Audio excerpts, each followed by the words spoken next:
we will, in the next 2 minutes, welcome Senator Shehu Sani. He was the senator that represented Kaduna Central District in the 8th National Assembly. So you are free to still stay. We will be happy for you to still stay with us, and maybe you will have some questions or an interchange between you and the senator because he is from Kaduna State. Yes. We thank you all, our guests tonight, for having stayed with us in the past 1 hour, listening to Dr. Tony Mwezigwe, who is an expert on the issue of genocide, not only in Nigeria, in other parts of Africa. We have listened to him now explain to us about what is also happening between the Fulani ethnic groups and some other ethnic groups in West Africa and in Central Africa. So Senator Shehu Sani have joined us. Senator does not need introduction at this point. I believe all of us know him. He has a very good history of activism, human rights, name it. So, Senator, good afternoon. We are happy to have you in our midst this afternoon. I will ask you to unmute yourself. If I ask you to unmute yourself, please. Very good. Thank you for having me. You are highly welcome. And like I said, all of us know you. It's been a long, you have a very long history with Nigerian youth especially, but we will still appreciate if you can introduce yourself to us again. We'd like to hear you tell us who you are, if you don't mind, sir. My name is Comrade Shehu Sani, and if you like, you add the senator. I represented Kaduna Central at the Nigerian Senate from 2015 to 2019. I have always been an activist and will continue to be. And I'm presently an executive director of Abuja-based non-governmental organization called the Africa Freedom Foundation, based here in Wuse. Thank you very much. You are from Kaduna State, and Kaduna State is the topic of our conversation today. Can you give us a little bit of background to the violence in Southern Kaduna? A background history, please.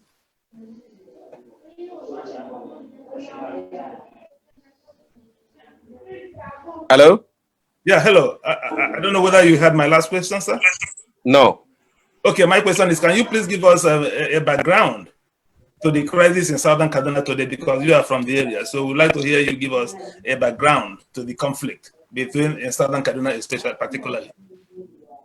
Okay. Kaduna, like all other states, is divided into 3 zones senatorially. There is the Zaria zone, and the Kaduna zone, and then the Southern Kaduna zone. I come from the Kaduna City zone, which also we bordered on the Southern Kaduna. And when I was at in the Nigerian Senate, 2 of my local governments identified themselves as Southern Kaduna.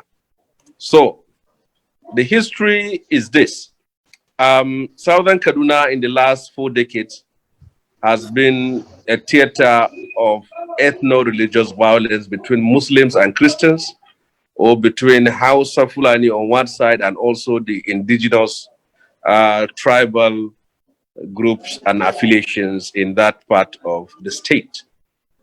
It started in the early 80s, towards 90s, and the early 2000s. And these conflicts have always resulted into serious bloodshed, killings, and destruction of lives and properties in the last 4 decades. But what is happening of recent is not what has been happening in the last 4 decades. What's happening today is about terrorists, or you call them bandits, invading villages and towns in Southern Kaduna, razing houses, killing people, making lives unbearable for people, and then leading people to leave their homes, their farmlands, to other places.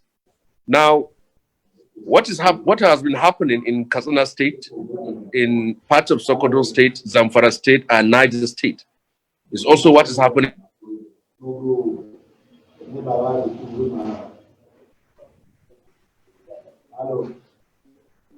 in the South Sea. It is reprisal. It's not reprisal. In the past, it's not an ethno-religious violence where Muslims are killing Christians or Christians are killing Muslims. These are terrorists invading villages in southern Kaduna and killing people, heavily armed, moving in motorcycles, killing women and children, and unleashing mayhem and terror. So that is the history.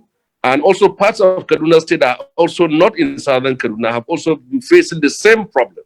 In Birningwari local government, which is a local government that borders on southern Kaduna, Niger State and central Kaduna, and parts of Katsina State and Zamfara State, has also suffered from the same fate of terrorists invading, killing people, and making lives unbearable. You cannot move from Kaduna to Lagos through Birningwari now as it used to be. People are kidnapped and millions of naira is extorted as ransom. Many people along that axis have abandoned their farms, villages have abandoned their ancestral homelands and have moved to mostly the local government headquarters. People are slaughtered. If you don't pay ransom, they kill you straight. It is the same people that are moving down southern Kaduna and killing innocent people and making victims out of the people that are there. So there should be a clear distinction between the history of religious violence in Kaduna State, which has always been between Muslim and Christians, or Hausas and Kajis, or House of Fulanis and Katabs, and what is happening today. What is happening today is pure and sheer act of terror and violence against harmless, innocent people in southern Kaduna. Senator, some of us are actually confused about what is happening. Let me shift away from southern Kaduna a little bit, and then we'll come back to southern Kaduna very soon. We are confused. In Zamfara State, killings are going on. In Katsina State, killings are going on. In northeastern Nigeria, killings are going on. In Kaduna State, killings are going on. What is actually happening in northern Nigeria? We would like to know. What is happening? Is it banditry? Is it terrorism? Is it just communal violence? Or is it foreigners being imported to grab lands? We want to know. Well, if you are going to demarcate the North into 3 zones, you go to the Northeast, the crisis and the violence there is an Islamist insurgency that are killing people with their ideology, a theocratic ideology, affiliated to later affiliated to ISIS or Al-Qaeda, and operating within the axis of Lake Chad and killing people in Maiduguri, Borno State, Yobe. And at a certain time before 2015, they are also in Abuja and other cities in Nigeria. And now there is a success in the fact that they have been pushed back. So that is recognizable what is happening in Northeast. In the North Central, the violence has been that of ethno-religious. In Plateau State, mostly between Muslim and Christians, or Hausas and Biroms. And then you have in Taraba State between Jukuns and Thieves. And then you have it also, some pockets of it in Nasarawa State and some parts of the North Central. But in the Northwest, it started with cattle rustling, then kidnapping, and then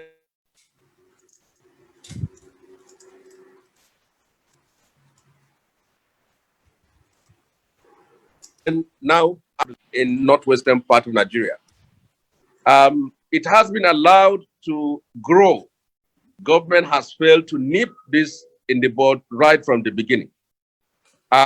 What was the denial in the beginning was that when we were raising voices that this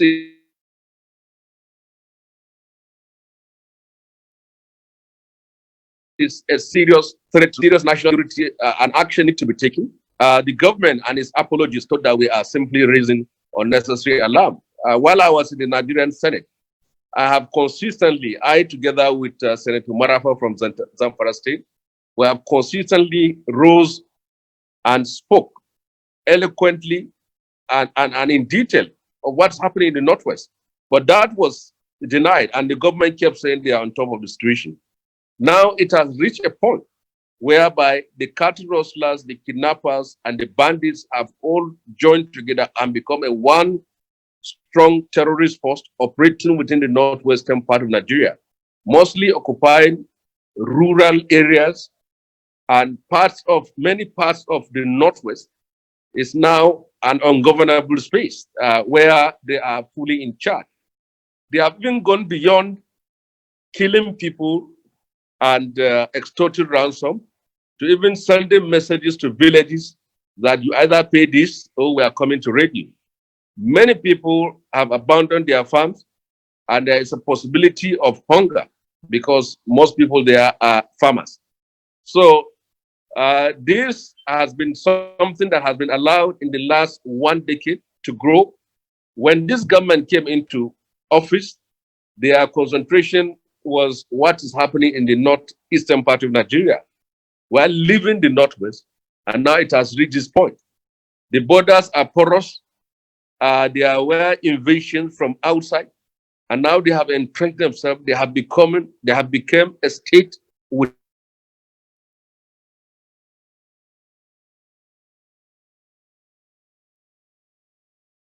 a state. So we have suggested that the governors of the Northwest, the 6 or 7 states in Northwest, together with Niger State, they should come together, come out with a security outfit that will address the local security issues there. But it appears it has not been working.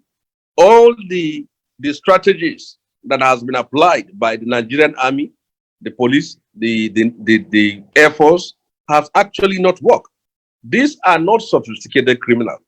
These are terrorists who move on motorcycle with AK-47. They kidnap people. They use your own phone to call your people and to also tell you where you will bring that money. All this happens in a state that has the largest presence of armed forces. And this is unfortunate. It reached a point even. Kaduna Airport is just some few kilometers outside of the city. Do you know that it's reached a point where the airport has to issue a statement that there will be no evening flight? Because if once you land in Kaduna Airport, you cannot move from the airport to the city. And the irony of it is that there is a Nigerian Defense Academy, which is in between the airport and the city. So virtually the security situation in Kaduna State, not only in southern Kaduna State, is in a state of paralysis. And that of southern Kaduna has become so distinctive in the sense that it appears as if most of these terrorists have now shifted their areas of operation to southern Kaduna. And it is not politics. It is pure act of mass murder and genocide by terrorist groups against innocent people in the state and other parts of the Northwest. Thank you very much. Please pardon me for still asking questions. I know we are here to talk about Southern Kaduna, but we cannot remove the situation in Southern Kaduna from the security situation, not only in the middle belt of Nigeria, but also in the northern part of Nigeria. I know you, before the incoming of this present administration, you kind of negotiated between the federal government and the then Boko Haram insurgents in northeast Nigeria. I don't know whether it's correct. You're right. Yes. So, and today, it appears that the Boko Haram insurgency appears to be the least of our problem today.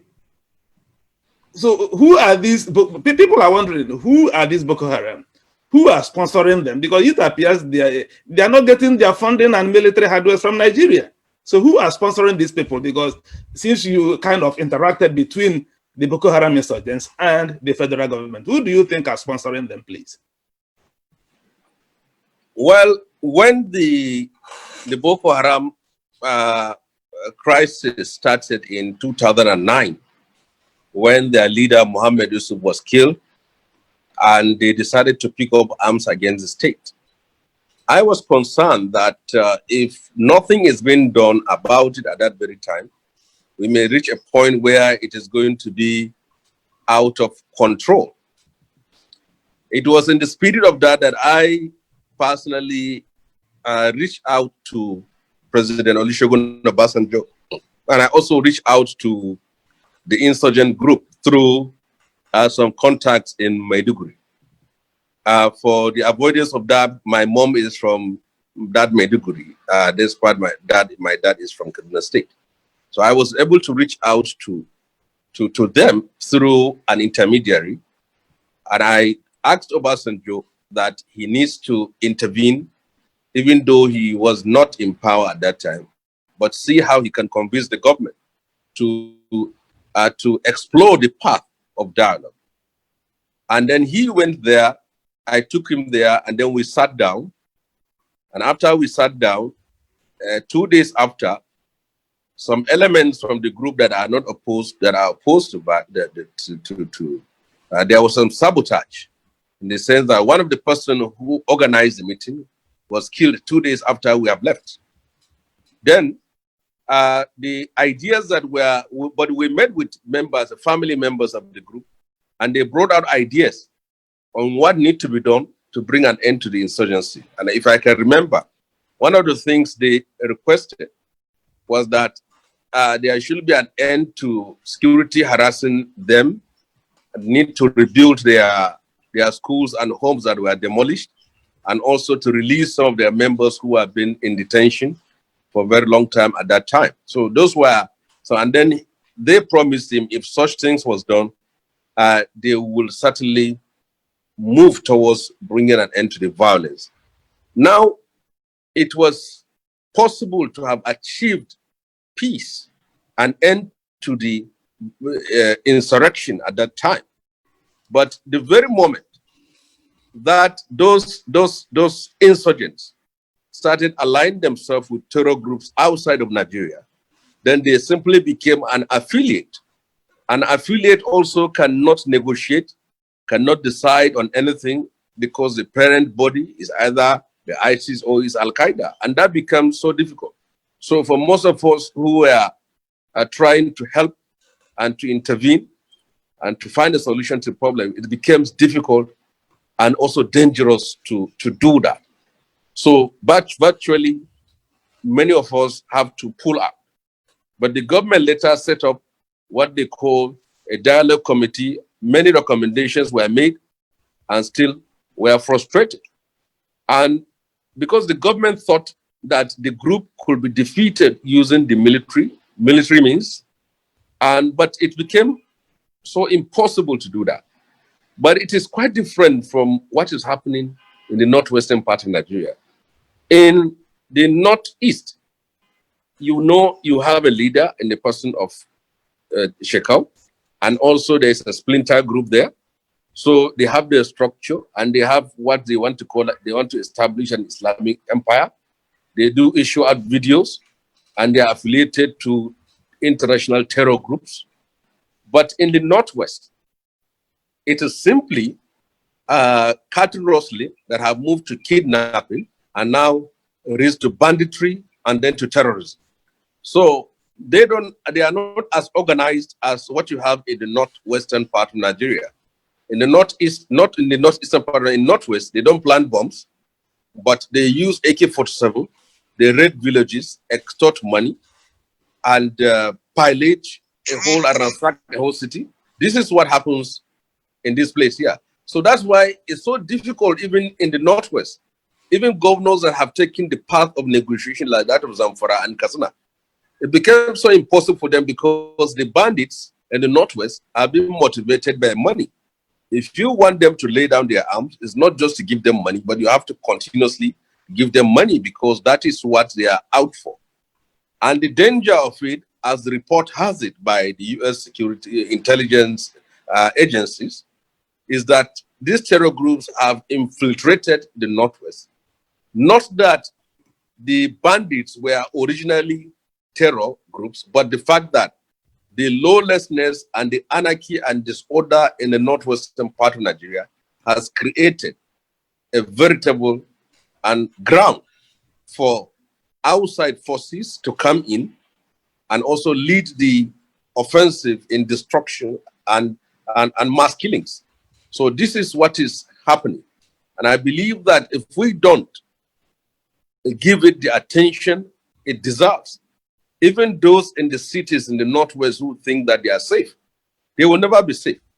Because right now in Kaduna, kidnapping has also moved away from Kaduna Abuja Road.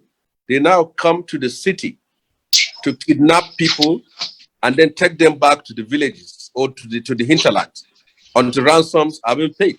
Just some 2-3 months ago, a doctor, Dr. Aksada in Kaduna State, his wife and children were kidnapped and they killed his wife, and then he had to pay about 12 million naira to retrieve his 2 children. He's a medical doctor based in Kaduna. Some 2 weeks ago, a man called Jafar Bello from our village in Chuko local government, he has 4 wives and 12 children.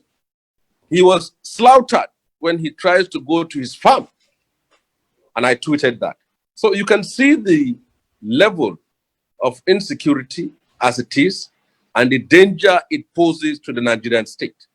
Yes. Thank you. If I can bring you back now to the Southern Kaduna situation. There is an article written this morning by Olusegun Adeniyi. Olusegun Adeniyi is of the opinion that in Southern Kaduna, he said, the Southern Kaduna Christian communities complain of being oppressed by the Hausa Fulani Muslims and the Emirate system. And he also said that the Hausa peasantry also complain of the domination of the Fulani and the Emirate system as well. So that the problem in Southern Kaduna is not just about the Southern Kaduna Christians complaining, that even the Hausa peasantry of Southern Kaduna has also issues with the political structure in that place. Do you agree with that assessment? And do you think it is part of, how does it contribute to the general security situation in the Southern Kaduna area? You see, I am from Kaduna State and was born in Kaduna State, and I live all my life in Kaduna, and I also represented Kaduna in the political scene. But I think we should be careful not to blow the reality of what is happening in Southern Kaduna today. You can talk about domination, marginalization, and repression of the Christian in Southern Kaduna. But for this, we have to accept that terrorists are killing people in Southern Kaduna. And that has to be made very clear. And from my own understanding of how people access killings in the Northwest is this, that some people appear to either be cruelly comfortable or soullessly indifferent when bandits or terrorists unleash mayhem against victims that are not from their own religious faith or ethnic groups. And I think our humanity and empathy has been beclouded by our prejudice.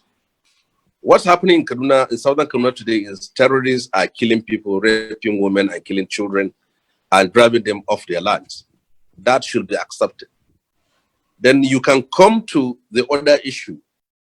When Kaduna State was designed, it used to be Kaduna and Katsina until 1987, when President Babangida divided Kaduna into 2, and you have Katsina State in the north with the border to Niger Republic, and Kaduna State down. But in Kaduna State, the structure is that there is a dominant Muslim majority. And when you have that structure, it is natural in the way the political scheme of things goes to Nigeria to see emphasis and privileges given to the majority. But there's nothing may have wrong with that. But what is wrong with that is to oppress the minority, whether they are tribal or they are religious. And you can't run away from the fact by saying that the Christians in Southern Kaduna have for a very long time been oppressed, been marginalized by successive governments in Kaduna State. And what made it worse today, the culture and the history of Kaduna has always been to have a governor who is a Muslim and a deputy governor who is a Christian. And when you also go to the State House of Assembly, when you have a speaker who is a Muslim, and then you have a deputy speaker who is a Christian. But from 2019, there is a change in this political configuration where you have a Muslim governor and a Muslim deputy governor. Now, that is not fair. You can't have equity and justice. You can't have peace when you don't have equity and justice. So there is a feeling that the people of Southern Kaduna have a different political thinking and political choice. So it means that they should be marginalized for either for reasons of their faith, for reasons of their political decision, or for reasons of their ethnicity. I recently visited Kajuru, the local government that has been one of the most bloody in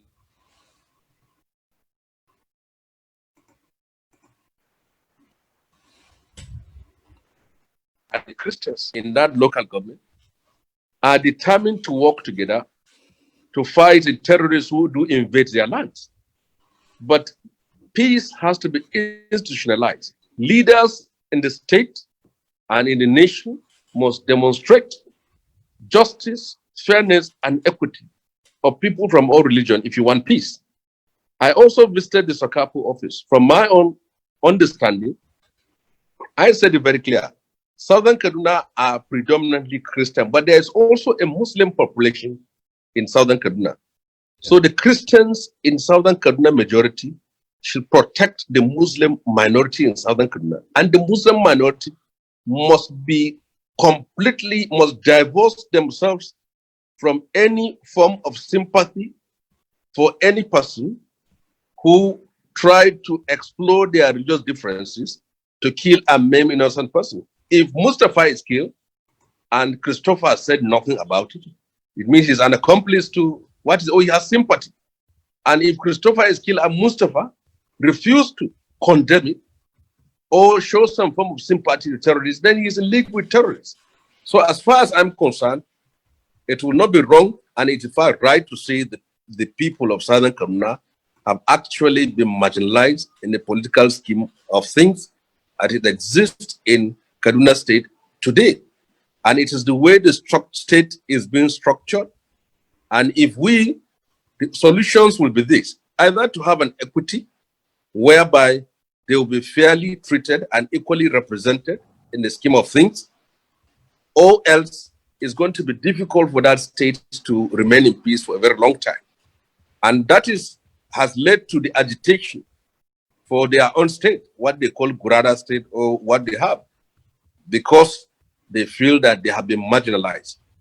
And in order for Kaduna State to have peace, Muslim and Christians must see themselves as one. We grew up in a state where we don't know who is a Muslim and who is a Christian. We live together as neighbors. But in the last 20 years, most people from northern part of the river where I come from, most Christians from the northern part of the river have moved to the southern part of the river, even within Kaduna City. Most Muslims who are from the southern part of the river in Kaduna State have moved to the northern part of the river. There's a river that divides Kaduna City into two. So it also became so clear to everyone that your first factor in deciding where you will stay in Kaduna City is where people of your own faith reside. So it is as bad as that. So we should separately address the issue of marginalization, alienation, and repression, which has been the issue as far as the way Kaduna State is being structured, and with the fact that terrorists have come now and are killing people. What some people are trying to do now is trying to justify the killings in Southern Kaduna by saying that it is an act of vengeance or reprisal. Nobody was killed for bandits and terrorists to start killing anybody. They are killing people, they are raping women and killing children and driving them off their lands. It is not reprisal, it is an act of terror against innocent women and children and communities that are living in that part of the state. This is a very terrible scenario. Some people are raising their hand, but please let me point out we still have 3 minutes. In the next 3 minutes, we'll start allowing those in the audience to ask questions and make their comment. But let me ask, it's interesting that you have mentioned I've had this before, but it appears you are now confirming that in the Kaduna city, for instance, the city appears to have been divided into two, with the Muslims living on one side of the state and Christians living in one side of the state.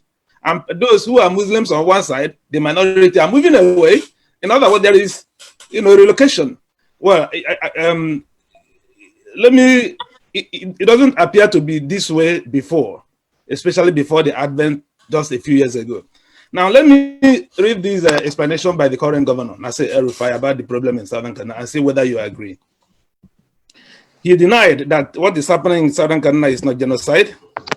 It is not land grabbing.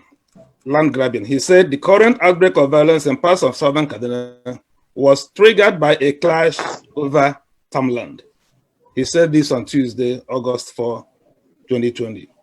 He said, so sorry, let me mute. I think there is noise in the background. Yes, go ahead. Yes, Governor El-Rufai said, we have recently had an upsurge on violence and wanton killings in parts of the state. Part of the misleading narrative on the crisis is a false claim of genocide and land grabbing that is being made now. These have been made without any basis during the 2016-2017 crisis. So he's basically saying, no land grabbing, no religious crisis, it's just a dispute over farmland. Would you agree with that assessment? Well, first of all, I want to address this issue in segments. First of all, there is no land dispute that justify armed terrorists moving to villages to kill women and children, throwing their bodies in the river and driving them off their lands. And if we cannot say that it is land dispute that has led to killings of people in Katsina, in Sokoto, in Niger, parts of Kaduna State, in Birningwari, then we can also say it is a land problem. I have problem with people who try to explain the problem in Southern Kaduna while outrightly condemning the killings in other parts of the Northwest. So when we say genocide, it is, you can actually say it is genocide because armed bandits or terrorists are raiding villages, killing people. It is the genocide that's happening also in Katsina and Zamfara and Niger. It's also what is happening in southern part of Kaduna. The difference is that these ones are Christians. You can't justify the killings of people in southern Kaduna with the issue of land. It is not about land. Most of these killers, they move in groups, a motorcycle, kill as many people as they want. And it is natural when they raid a village and the security forces have failed to protect the village, people will have to move out, leaving their farms and animals for the invaders. It's happening in other parts of northwestern part of Nigeria. So I don't accept, I don't believe of his own reasons, but I can say it very well that what is happening in Kaduna State is also the same thing that is happening in other parts of northwestern part of Nigeria. You can't justify in any way the killings in southern Kaduna on the ground or on an excuse of a land dispute.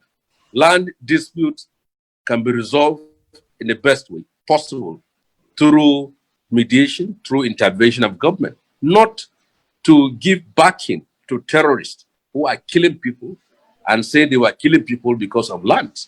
Why should you kill women and children, decapitate their body and burn them down in the name of land? That is very wrong.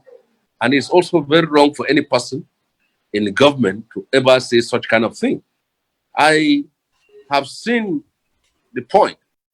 The violence in southern Kaduna is not, what is happening today is not between the neighbors that are Muslim and the neighbors that are Christians. it is these terrorists that are invading and killing people, and predominantly the people in Southern Kaduna, they are Christians.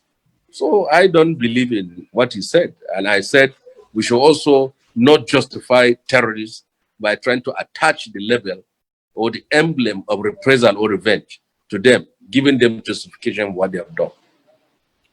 Thank you very much, Senator Comrade Shehu Sani. Thank you very much. Now it is time to welcome comments or questions from our guests tonight. So I'm calling on Honor Chris, please. If you can unmute yourself and ask your question or make a comment. Honor Chris.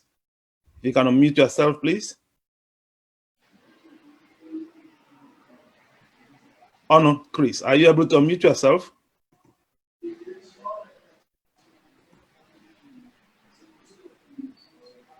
Okay. Ife Sinachi Fachop. Okay. Ife Sinachi, are you able to unmute yourself? Yes. Let me locate you and highlight you. Go ahead. Yeah, I can see you. Go ahead. Yes. I want to thank the honorable senator, because he has been an outspoken person in the Nigerian Senate. My question is, as large as Kaduna is, why is it that the killings is only concentrated in southern Kaduna, where the majority are Christians? Thank you. Thank you very much. Yes, the killing is not concentrated in southern Kaduna, but let me tell you the point. We have a local government called Bruningwari local government, and also Giwa local government and Igabi local government. People, basically Muslims, are killed by these bandits. But the problems you have is that many people from those three local governments are not as vocal and assertive in terms of presenting their issue. Many of them identify with the establishment, with the system, and in the process, allowing themselves to suffer the consequences of their silence. You can't believe that. As a senator, I rose up on a number of occasions to highlight the killings and the massacre happening in these three local governments that are Muslims. Parts of Igabi, Giwa, and Chukum, and also Birinungwari local government. But some people, many people from those places, I think that the best way to solve the problem is to consult the government, to dialogue with the government, and to address the issue. So when you have that approach, nobody will know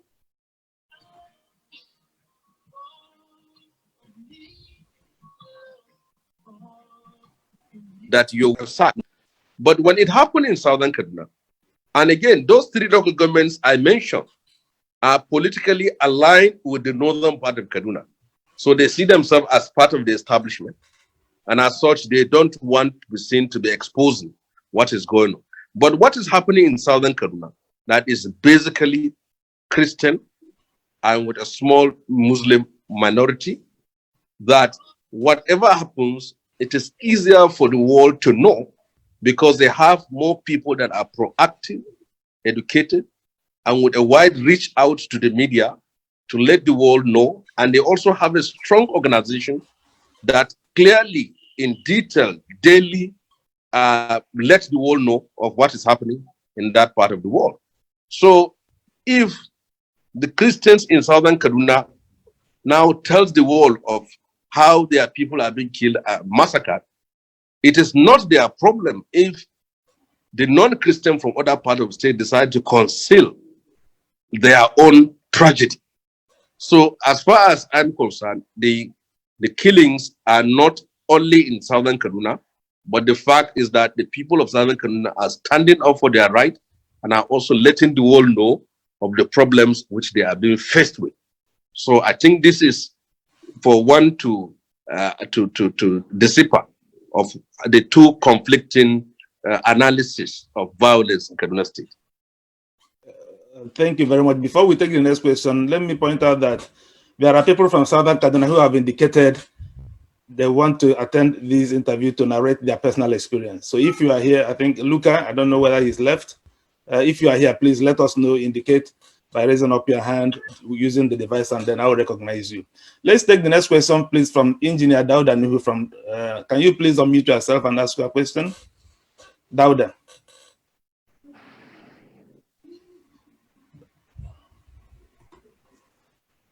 Thank you. I think you have unmuted yourself. Please speak so that you will. Dauda, please.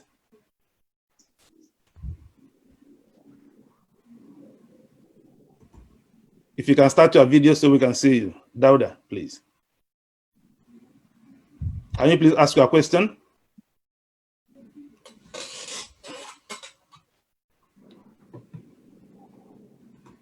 Engineer Dauda Nuhu, are you there?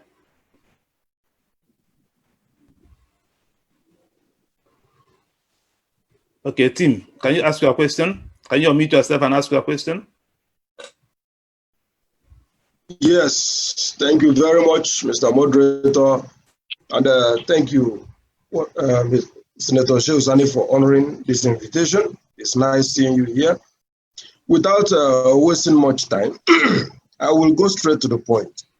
There have been heavy insinuations, both within and outside the governments, among civil society organizations, and among Kaduna indigents, that somehow, some way, the government is behind what is happening in Kaduna, especially in southern Kaduna. I will give three reasons for that. First, in the year 2016 or 17, the governor of Kaduna State, Malam Nasir El-Rufai, told the whole world that he has paid off the murderers in Kaduna and that he has begged them to stop killing.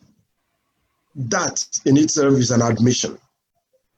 He knows the people, he dialogued with them, and he paid them instead of bringing them to justice. Secondly, the people in southern Kaduna narrated a recent story about how a curfew was imposed in their region.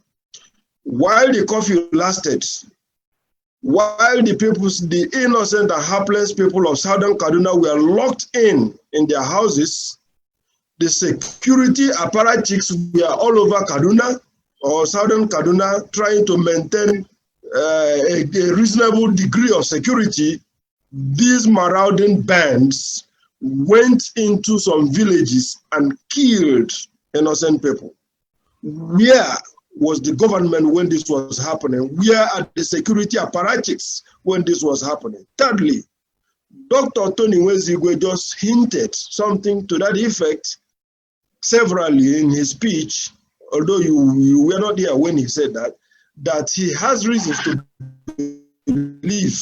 He pointed accusing fingers to at the governments, both at the state and federal level, of complicity because of his personal experiences and research and because of what they have failed to do. Comrade Senator, please, how would you react to that?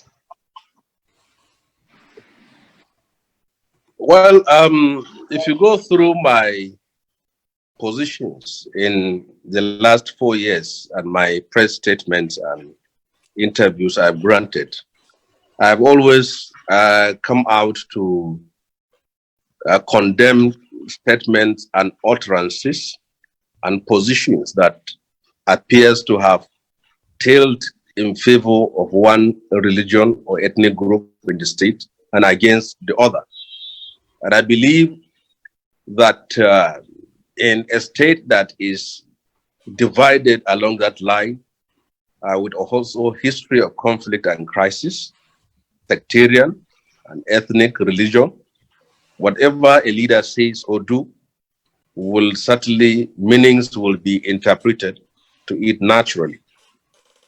And like I've said, it is not that it is only the Christians that are killed in Kaduna State. But the fact is this, now you listen to me. The senator from Southern Kaduna can stand up in the floor of the Senate, on the floor of the Senate, and tell the world how his people were killed. And the members of House of Reps from Southern Kaduna can stand up on the floor of House of Reps and tell the world how their people were killed. Now, if the senators and members of House of Reps from northern part of Kaduna decided to be silent about the killings of their people because they don't want to offend the governor or the government or the establishment, or they don't want to be seen to be undermining government effort, or they are cowardly enough to stand up to speak for their people, nobody will blame anyone if you say that the killings are concentrated in the southern part of Kaduna. So that is that. Now, if you have a government that is constitutionally empowered, enabled, and voted in to protect the lives of people, and it failed to do it, and is also trying to bring justification for acts of violence that are happening in its area of jurisdiction and rule and authority, then it is natural to accuse it of complicity. Because if you have a duty to protect people, and then you impose lockdown and curfew and people are being killed, and then the indigenous people there or the people of that part of the state are also denied their right to protect themselves, certainly people have the right to point an accusing finger of where the heart of the government is. So the idea of paying bandits not to kill has been mentioned by the governor of the state, and I believe he is the one who is at the best position to defend himself. But I believe later he has seen the folly of that, because the governors of Katsina and also Zamfara have tried it, dialoguing with the bandits, and it failed to work. So the basis of this is that governments have appeared to be showing some lackadaisical attitude and appear to be pampering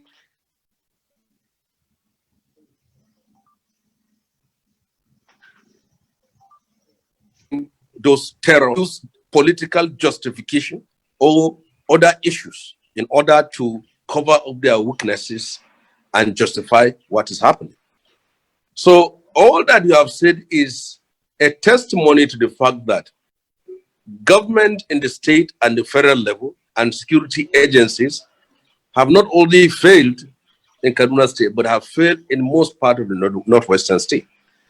And unfortunately, unlike the governors of the Southwest that have decided to set up a regional security guard, I believe the governors of the Northwest may have that interest, but they don't have the courage, because they still feel that if they think about setting up a regional security outfit to protect people, it appears as if it's saying that the president has failed, the federal government has failed, and they don't want to be seen in that light. But people are being killed every day. I can tell you that more people are killed in Niger State. The Niger State, the eastern part of Niger State, comprising Shiroro local government, Munya local government, Rafi local government, are virtually under the control of these bandits. They control the villages, the game reserves, the mountainous areas, and even the rivers along that in that part of the state.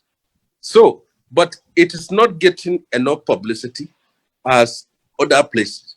So, as far as I'm concerned, any government that fails to perform its own duty will naturally be seen to be complicit to whatever consequences of its failure that have come to play.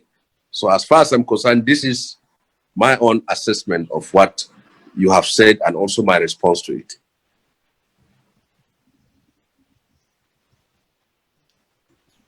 Thank you very much, Comrade Senator. We have people still raising up their hand. Sylvester Dominic, if you can unmute yourself, please, and ask your question. Sylvester Dominic. Thank you very much for this opportunity given to us to listen to our Honorable Senator. and to make contribution. But if you agree with me, the killing in southern Kaduna, I can categorically say it is targeted on the Christian dominated area, because we have not had any report so far that any the Muslim areas, if they have been attacked for once. And the last incident that took place some weeks back, which happens to be on a Sunday, happens to take place in my own particular community. As I speak to you now, one of my cousins died immediately, and two of my cousins are in the hospital. Now, the question is, how will you have a world mobile police being placed within the southern Kaduna region, and such incident will happen from where the mobile police are being stationed to the village, which is Kukumdaji, where the attack took place? It is not up to 2 kilometer or 3 kilometer drive, and you don't expect anybody to be firing AK-47 within that range, and you tell me that the mobile police will not hear the sound of such an attack. The attack that killed around 15 people and injured around 30 people who are presently in the hospital, only for the community to ask the mobile police why they did not respond, and their answers were that they were stationed there to check vehicles and not to fight bandits. Now, that is, I don't know how to put it, because it is sad for you to have a mobile police that is supposed to protect the people, and they will tell you they were sent there to search vehicles. Search vehicles in what sense? Are the vehicles are the vehicles more important than the lives of people that were being killed? And secondly, um, if you agree with me also, the attack in southern Kaduna did not just start today, and we don't even know when it will end. Please, Senator, I would like you to address especially the issue of the mobile police, for them to say they were asked to check vehicles and not to save lives and property. Thank you. Well, like I've said, you can't dispute the fact that the Christian population were targeted in southern Kaduna by the terrorists, and they were killing them. That cannot be disputed.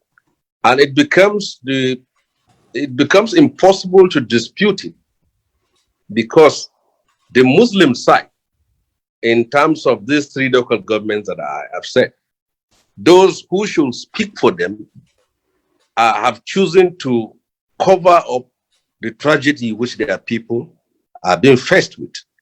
So if you decided to accept your situation, and you decided that you have accepted your slavery and suffering so willingly, and those who should speak for you, whom you voted into office, have found that that is the best way to solve the problem, then you shouldn't blame anyone when it is only the Christian side that is sin.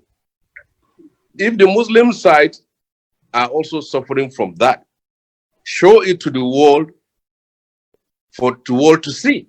But you can't conceal it, and then you want people to believe you that it is also happening in the other side.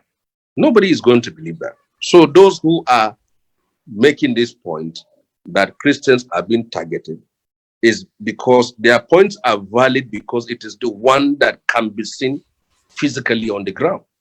And the other one, not that it is not happening, but they believe that the best way to go about it is to hide the problem in order for reasons best known to them. So it is right, whoever make this assertion that they are being targeted.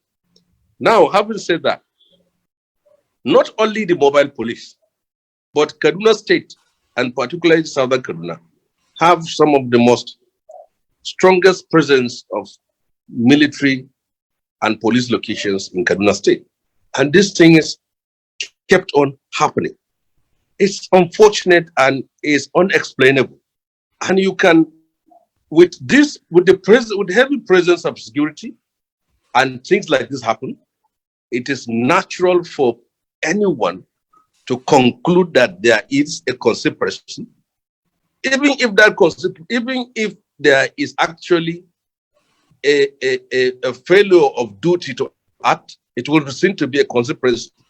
If you are in southern Kaduna as a soldier or a policeman, you are there to protect the people. But when you decide not to protect them, or when you fail to protect them, you must be seen to be part of the problem or in league with those who are killing them. So everyone is right. They have failed and they have failed. One thing they will always say in order to cover up their failure is to say that the killings have history in the ethno-religious violence in the state. And I started it from this interview as let us divide this into two.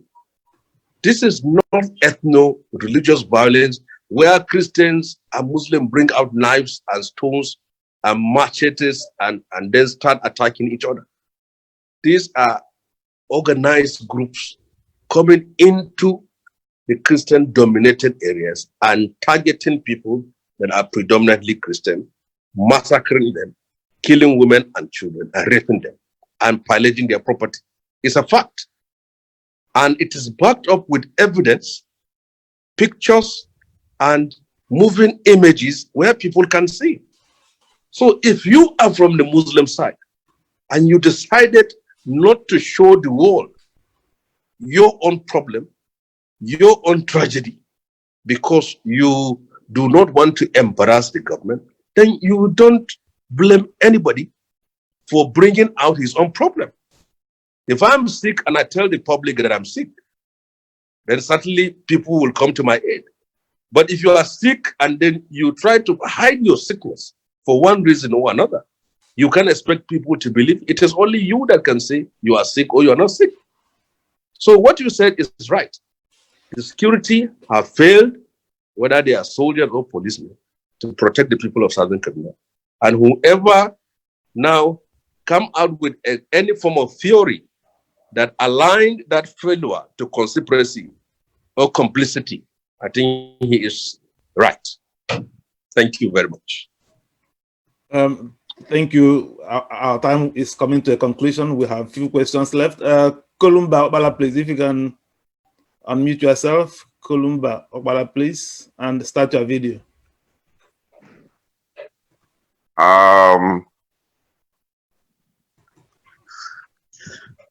Yes. Thank you, everybody, and thank you, Honorable Senator. I've been listening carefully with your explanations as to what is going on in Kaduna. However, I believe the essence of electing a government in office is to protect life and property. But it seems like they are being struggled to be reminded that they have to protect life and property.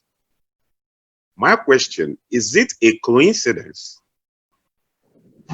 or is it outlandish planning that the areas, not only in Kaduna, any areas where there is concentration of Christians, there's all these unwanted killings?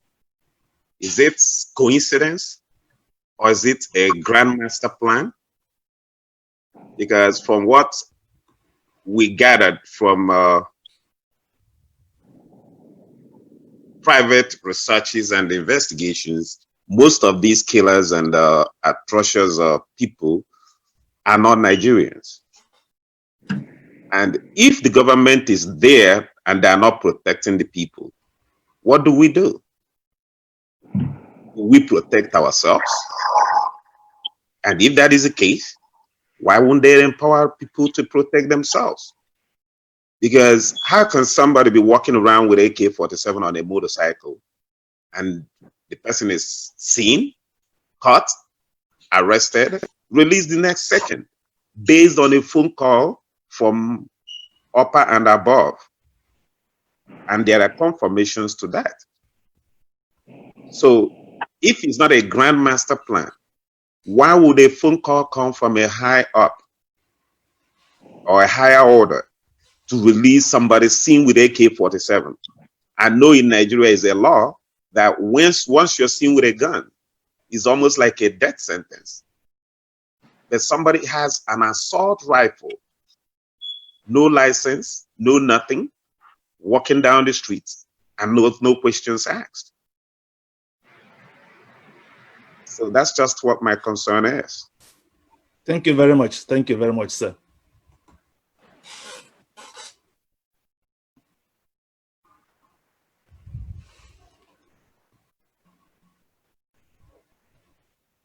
Well, you are seeing today are symptoms of a failing state, where non-state actors have access to weapons, sophisticated weapons.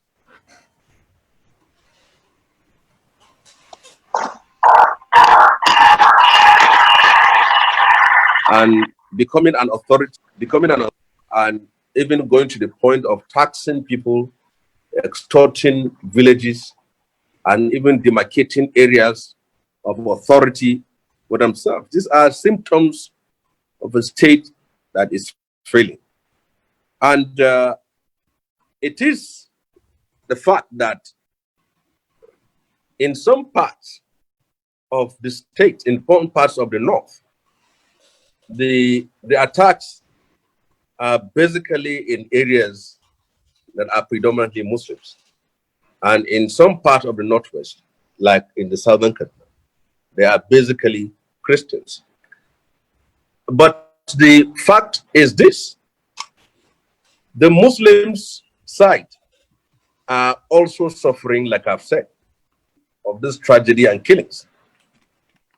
If you can recall, when I was in the 8th Senate, I stood up to speak about the pervasive state of insecurity and killings in the Northwest as it concerns abductions and extrajudicial killings by these non-state actors and kidnappings. A senator from Kaduna State stood up to challenge me that I am simply doing that to embarrass the government. And the senator that stood up to talk at that very time, he is still there in the Senate, and I'm not there. But he's part of the constituency now, is one of the most ungovernable spaces and one of the most dangerous places in the northwestern part of Nigeria. So you can see the attitude of that person. He is Hausa, I am Hausa. He's a Muslim, I'm Muslim. He's from the northwest, I'm from the northwest. But simply because I stood up to speak on the killings in the northwest and the failure of security agencies and the government to protect. So for him, what matters is the image of the government and the image of the party and the people who are in government. It has to take Bukola Saraki to intervene by telling him that he has violated the rules of the House and he is supposed to allow me to speak up and request to speak before he does that. So the attitude of that senator will simply tell you that people from the other side do not want the issue to be tabled before the world. So the one which the world can see is the one which they will prescribe judgment on. So Southern Kaduna are victims of terrorism, and the majority of people that are suffering there, the casualties, the victims, are basically Christians. As simple as that. But that does not support, that does not preclude the fact that the Muslims are also there. But they don't want to bring the corpse of the Muslim. They don't want to show, even the protest that is done in parts of the Northwest about insecurity. Some people see those protesters as enemies. That why should they be embarrassed with, embarrassing the government? Why should they be seen to be embarrassing the government? So you see, we have reached a point today. Is either something is done to bring an end to this bloodshed, or else Southern Kaduna problem has the capacity of threatening the peace, the unity, and stability of Nigeria. Because as things are today, Muslims outside of Kaduna are aligning themselves with the Muslims in Kaduna. And Christians outside of Kaduna are aligning themselves with the Christians in Kaduna. So if we don't address the problems in southern Kaduna and parts of Kaduna and the northwest, that could be a trigger that will dissolve Nigeria as a federation. If we don't do anything about this, if we keep on trying to analyze, to justify, and to give excuses for killings going on in parts of our country, then we will regret for not doing anything or not speaking out, not standing up, and not look what is happening today. I know very well that the security agencies are some of the most heavily funded agencies of government. Whatever they request, they get it from government, but it doesn't translate to anything. You move from Kaduna to Birningwari to Niger State, you will see 3 or 4 vehicles as parked either by policemen or civil defense. If you see how rickety those vehicles are, you will only know that even the policemen and the civil defense guys that I kept there are simply risking their lives. Sometimes they even have to run away when they see a group of 300 to 400 motorcycle, AK-47 welding armed men. They have to seek cover for themselves. This is what they can't even protect themselves. We have seen how soldiers were killed in Katsina. We have seen how soldiers were massacred in the bushes of Birningwari. And some few months ago, even those who offered themselves to be vigilantes in Niger State were all killed by the bandits and terrorists. So you can see this has reached a point, even those that are supposed to protect people are themselves exposed and vulnerable. Where will this take us to? The killings in southern Kaduna must be brought to an end. The killings in another part of the northwest must also be brought to an end. Why I keep on emphasizing on insecurity even when I'm in the Senate is knowing very fully well that it is about the legacy of the president, it's about the stability and peace of the country. Many of these people who are laundering the image of the president and telling him lies will not be there tomorrow when he's out of power to defend him. Nigerians are not known for standing up to protect their bosses when they're out of power. It is those that will tell the president the truth and nothing but the truth, call a spade, that are the real friends of Mr. President. Because they are giving him an impression that it is maybe a communal clash, it is about land dispute, and he goes to bed with that while his country is burning, while his country is being destroyed, while his government image and the image of the country is also being shattered. So I believe that if you are in power, you should know your legacy is not about the chief of army staff, chief of naval staff, chief of defense staff. It's not about any state governor. It is about what had happened and what you failed to do and what you did in your stewardship in office. If people are killed, it is not about the state governor. It's not about the chief of any staff, whether airline or sea. It's about the president. And that's why he should be concerned of what happens, because none of those persons, whether his aides, whether governors supporting him, whether his own supporters, nobody after 2023, by the time he goes back to his state or his state in Kaduna, that will come to the TV and say that I was responsible, it was not Buhari. The very people today that are praising him, that are telling him lies, that are giving him a wrong impression of what is happening in southern Kaduna and other parts, will be the same people you'll be sitting down in his sitting room on TV and see them attacking him as a failure. So I believe that what needs to be done has to be done now, and the buck stops on the table of Mr. President. Thank you very much. Very soon we'll end. We still have a few hands, please, if you don't mind. Engineer Daudunuhu, are you ready with your question now? You still don't have your audio, but you send us a message that you now want to ask your question. Is your audio on? Engineer Daudunuhu, please. You don't have your audio on, please. And while you start your audio, Abby, please, can you unmute yourself and ask your question? Abby, please. Santos to come.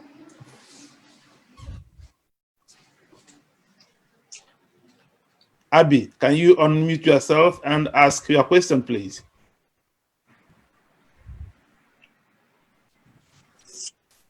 Okay, Ikem Ibodike, please. Cardinal Ikem Ibodike, please. Can you unmute yourself and ask your question, please? Well, are you hearing me? Yes. Go ahead. I want to, before I ask my question, heartily appreciate and commend the courage and the sincerity of the Honorable Senator. We have followed him and his antecedents, even when he was in the 8th Senate. And then to date, some of us also believe that it has been his stand against the government and their inactivities that have placed him to the point at which a good number of people within the circle of the government do not like him. If they don't like him, we like him. Having said that, my worry is that part of the things with which they brought down the last government was insecurity. We had the president saying that as a general, he was going to lead the battle against the insurgents from the front, not from the back.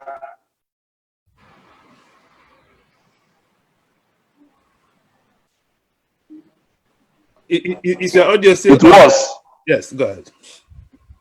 It's now worse than, it is worse than what we had in the government. And a certain group of people who benefit from this government appear not to be saying anything. And even to the president himself, a good number of people have been calling for the sacking of the service chiefs. And still they still sit comfortably there while the life of people, common people, are being destroyed, lives and properties of people are being destroyed. My question is probably not to him, but at least let me also find his reaction. What is the service chief still doing? Since it's very clear they can't deliver on their terms. Thank you very much. Thank you very much. If you can have the response of the... Thank you. Thank you. The response of the senator, please. Because I think the question, I will no longer ask mine because I was having it in mind. The present government, of which you are a part, came into office on the basis that the government of Goodluck Jonathan failed to provide security for Nigerians. And now we are seeing that not only in Southern Kaduna, but all over the country, security has completely broken down. Even it's even worse than what it was before. Well, it was worse. His own emir's son, kidnapped. His own village chief, kidnapped. His own state in disarray. And yet the president appears to be sleeping. We are confused. What is going on? You see, the problem we have is that we have a president who, once he trusts you with his loyalty, you will continue to fail and even turn out to harm him and harm the country and harm his government. He is slow in taking decisions about people who he feels are his loyalists. And the danger of it is that the nation and his government has to bear the consequences. That is the perilous aspect of it. And when killings happens in Nigeria, the next thing you will hear is condemnation. The second thing will be the summoning of security chiefs for a closed door, not closed window meetings. And then resolutions will carry such word that, like, we are going to overhaul the security apparatus of the state, or we are going to restructure the security architecture of the state, or we are going to reset the security structure of the state. And then after that, nothing comes out of it. And we have seen time and time again, people that ought to be sacked are simply being given last warning, and then last warning, and last warning, and then it will turn into commendation for doing their best. And then later is about giving them a chance to do more and to act more. So all this, the state, the nation, and the people are paying a price for refusal to sack incompetent people that have failed to live up to the expectation of the nation. When you're elected into office, you are not elected to do your best. You are elected to do what is best for the country.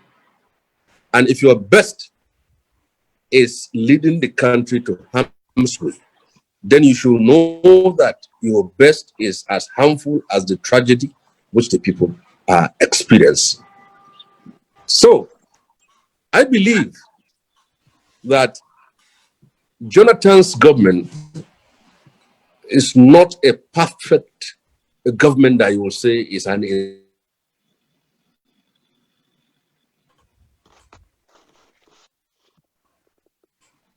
inspiration. For example, government has failed, bombings everywhere, people are being killed. But because of the failure of this government, people have now reached a point of comparing what has happened yesterday to what is happening today. Under the last administration of PDP of Jonathan, the rural areas are safe, the cities are not safe because of bombings. Under this administration, the rural areas are unsafe and the cities are safe. And gradually now, even the cities are becoming unsafe because of kidnappers now have moved away even from villages and outskirts and are moving to outskirts of the cities. So, if there is any legacy this president can leave behind,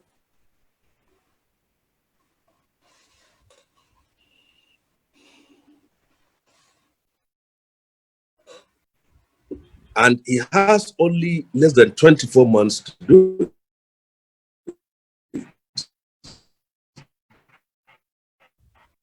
He has less, is leaving behind a country that is secure and safe, and in that.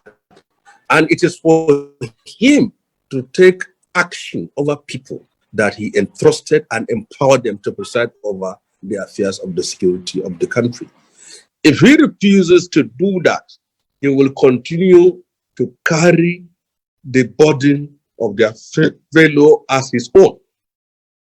The security chiefs and security heads in Nigeria have failed to protect the people of this country.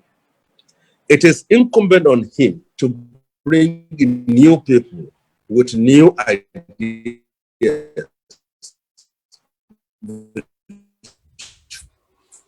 fresh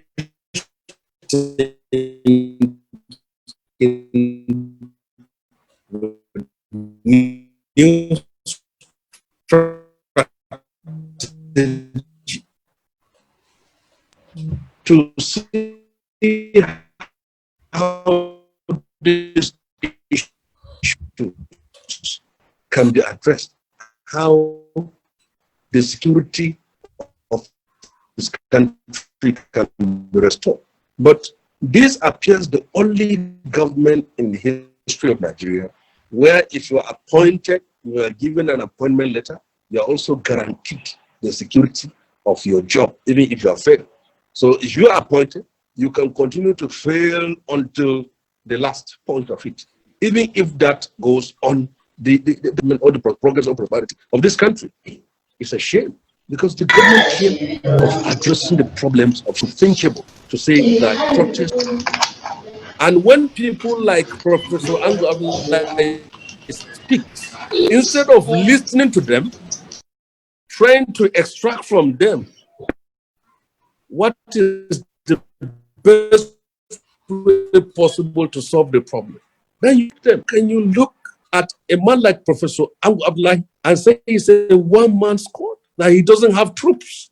Someone who has served this country diligently, an elder statesman like him, whom should have been a person whom the president or any person in power can call and seek his advice on how to solve this problem. It's reached a point that is either you agree with what the government wants you to say or to do, or you will be tagged as an enemy. As far as I'm concerned, the president should be concerned that he has 24 months to write his name in gold or in the mud. He should listen to the voice of reason, get advices from people who are outside of his political cycle or political power, even if they are his enemies, on how to solve the problem and leave behind a legacy. At least restore Nigeria to the place you met it before, to the position you met it, so that people will not rate your government years after as one that has exposed people to mass killings and danger.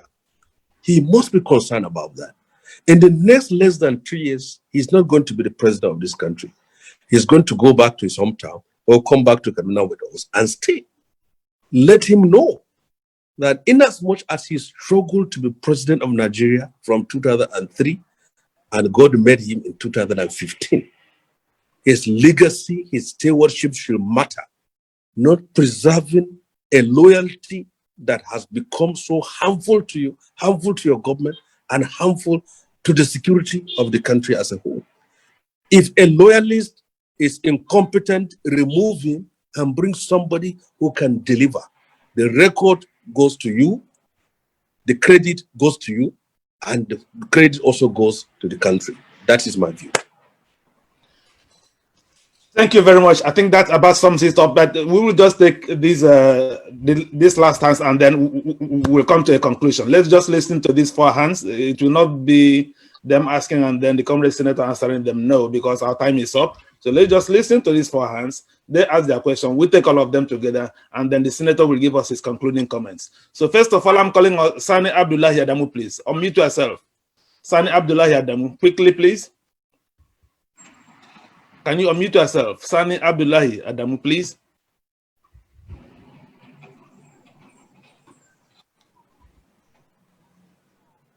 Sani, very good. Please, you are now unmuted. Can you please make a comment quickly? 30 seconds, please. So, can you hear me? Yes. Hello, can you hear me? Yes, I can hear you, but you appear to be in darkness. Hello? Yes, your network is slow, that's why. So it's difficult. The reception is very bad here because of the rain. But can you manage to hear me so I can? Yeah, we can hear you. Go ahead, please. Sorry, I want to make contribution based on the senators. Hello? Yeah, go ahead. Okay, I said I want to make some small contribution based on the issue on insecurity in Kaduna State, more especially in southern Kaduna State. The issue of security, both the state government and the federal government felt Muhammadu Buhari cannot handle security of lives and properties of Nigerians. The issue is that I am a farmer. I have a farm here in Gasa. And this is the second season that I cannot plant, I cannot plant a single thing in my farm. And I am a civil servant.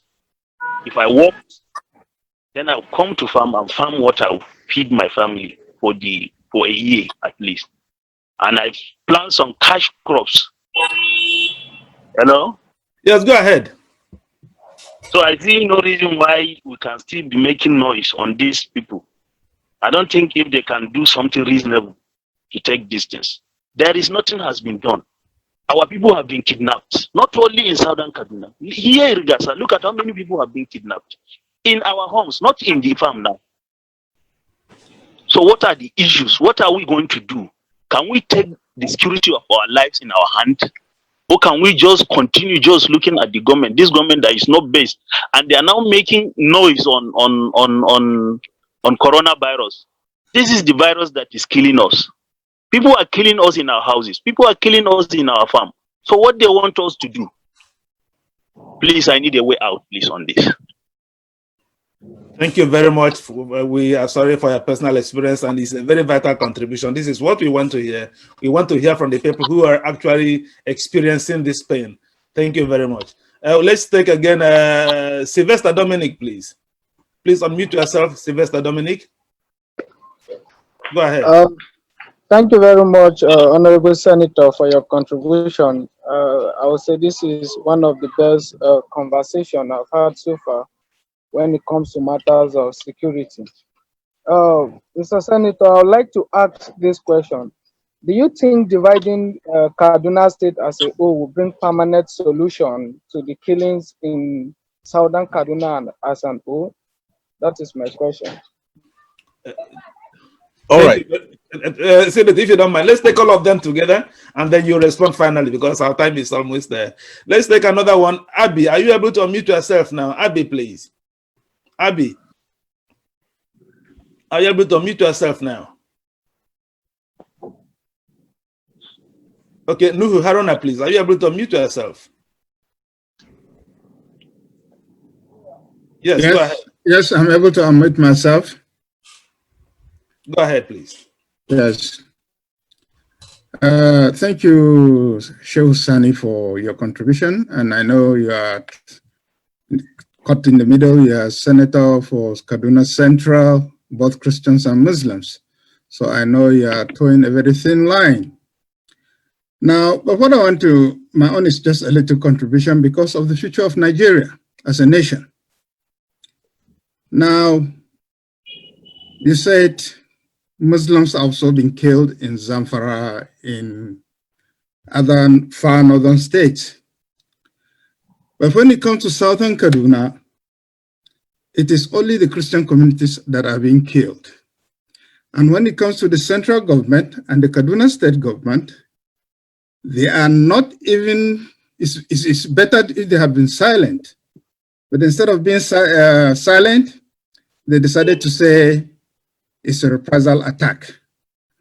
Now, what I want to say is this. We have a very bitter history of official condonment in the history of this country, in the history of Nigeria.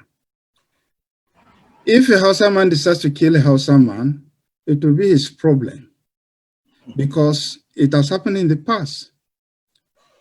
When Chukuma murdered Ahmadu Bello, it wasn't only Ahmadu Bello that was killed. Ladoke Akintola was killed, Okotebo was killed, Brigadier Ademalagun was also killed. But because Ahmadu Bello was killed and Tafa Balewa was killed, and in the army, Colonel Kur Mohammed and James Palm were also killed. What turned out to be, they said, oh, Igbo people have killed Northerners. Nobody looked at what happened to Ademalagun, to Akintola, to Okotebo. The music then, the chorus was that Igbos have killed Hausa people. And the stage for revenge was staged. When the counter coup was staged, before the counter coup, Ironsi took over the government. He arrested Chukuma, but he refused to try them.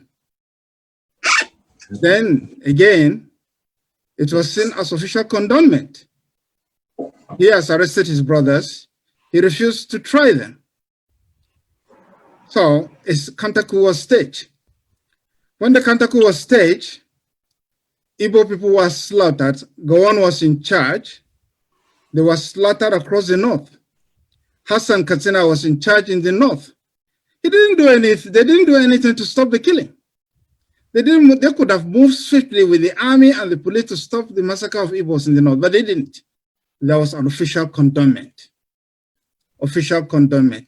Now we are watching and hope and pray that we are not watching history repeating itself all over again.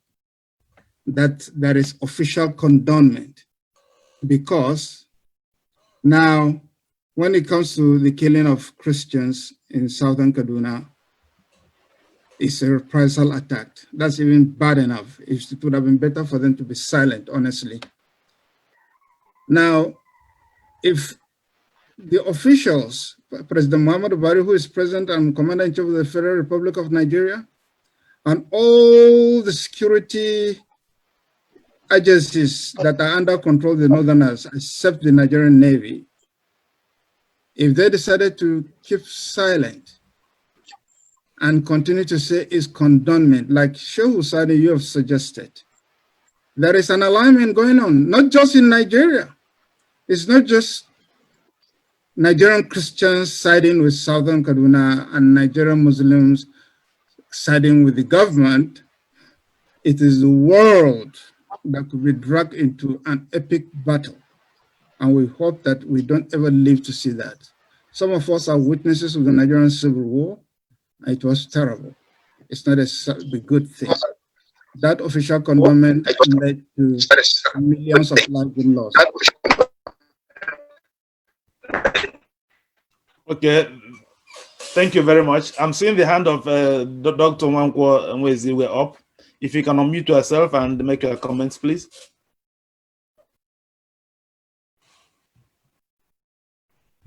Dr. Nwankwo Nweziwe, please. Are you able to unmute yourself to make a comment or ask your question?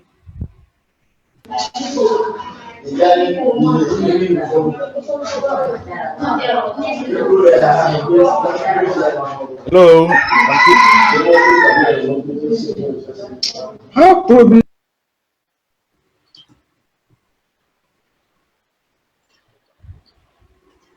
Hello, doctor. We're having some background noise. I have problem with audio. Okay, we can hear you now, even though you have some background noise.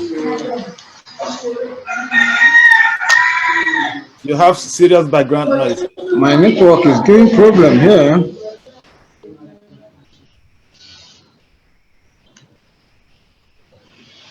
Network is giving problem. But we are hearing you. Can you speak, please, so that we move ahead?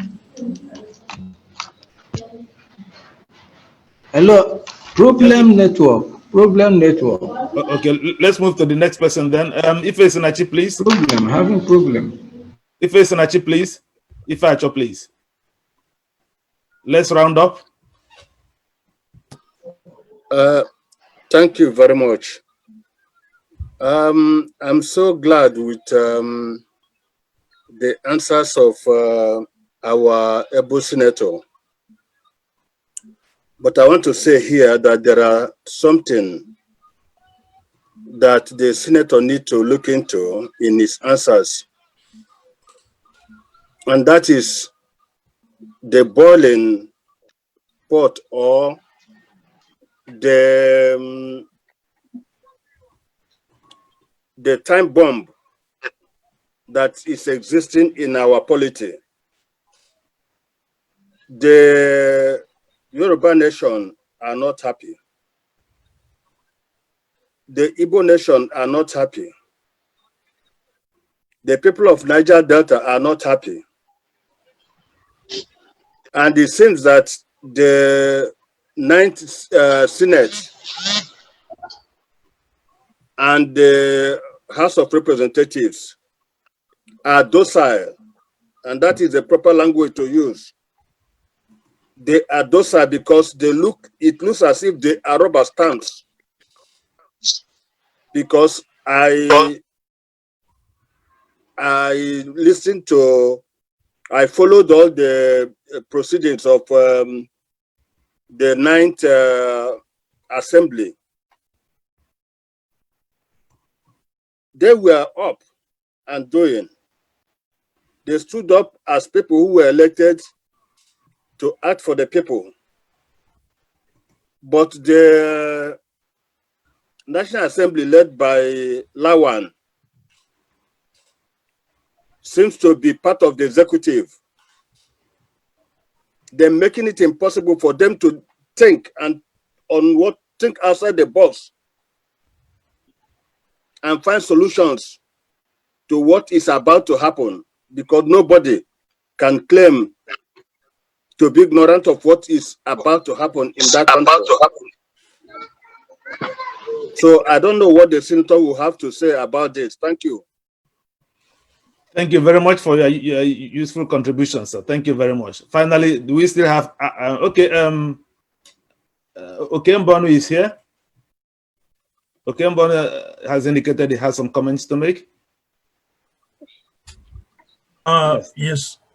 Thank you very much, Mr. Elombah, for putting this conference together. And I'd like to commend the Honorable Senator Shehu Sani for his dogged fight through the years to maintain a semblance of dignity for the people of Southern Kaduna, and then also in general having been a voice of reason in the Nigerian Senate while he was there. I am logging in from Washington, D.C., and I was a little late coming in because of some technical difficulties. But I'd like to zero in on the solutions. We've heard about all of the humongous problems and security challenges that have been on for some time now, and frankly, they've not been getting any better.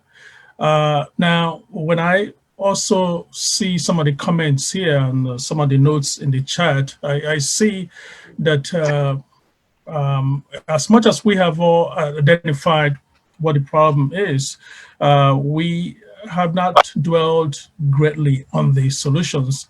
And one thing I'd like to make somewhat clear, because I saw someone make a comment around those lines, is that the foreign powers are not necessarily in the business of going around and helping nations around the world solve their own internal problems. Their interests are their own country's interests. Besides the fact that they have their issues to deal with, but whenever there's an expectation of a solution, that solution has to begin to come from within the country before anyone on the outside of the country can begin to put their resources or their own goodwill at stake towards that solution.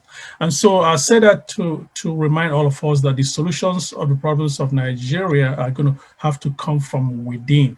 People are going to have to show commitment, and people are going to have to drop blood if blood needs to be dropped. I see there's a lot of, somebody used the word docile, and that's a very proper word in this context, because Nigerians traditionally have not been their brothers' keepers. Violence happening all the way in Kaduna or in Borno doesn't resonate with people in Lagos or in Onitsha as much as it should, because the nation has essentially been the kind of nation where the tribe and the religion seem to be more important than nationhood. But for a nation to actually be built out of Nigeria, the tribes or the tribe thinking will have to die. The religious thinking will have to die. People are going to have to see evil and call it evil for what it is.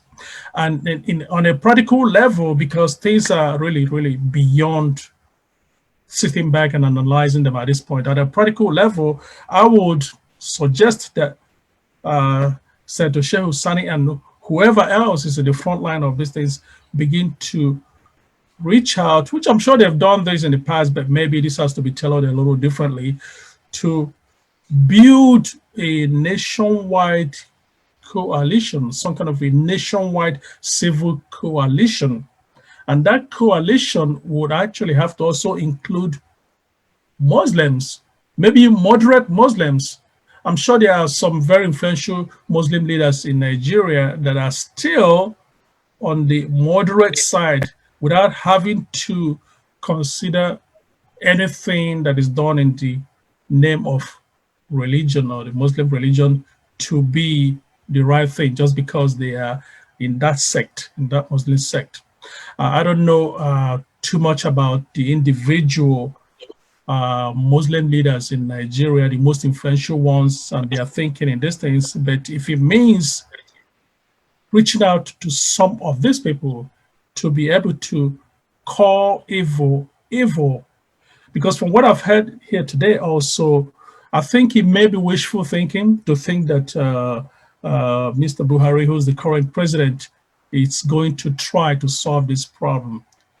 One, he hasn't really demonstrated empathy into what happens. And two, he seems beholden to a small set of people, whether those are his ethnic group or whether those are his religious people.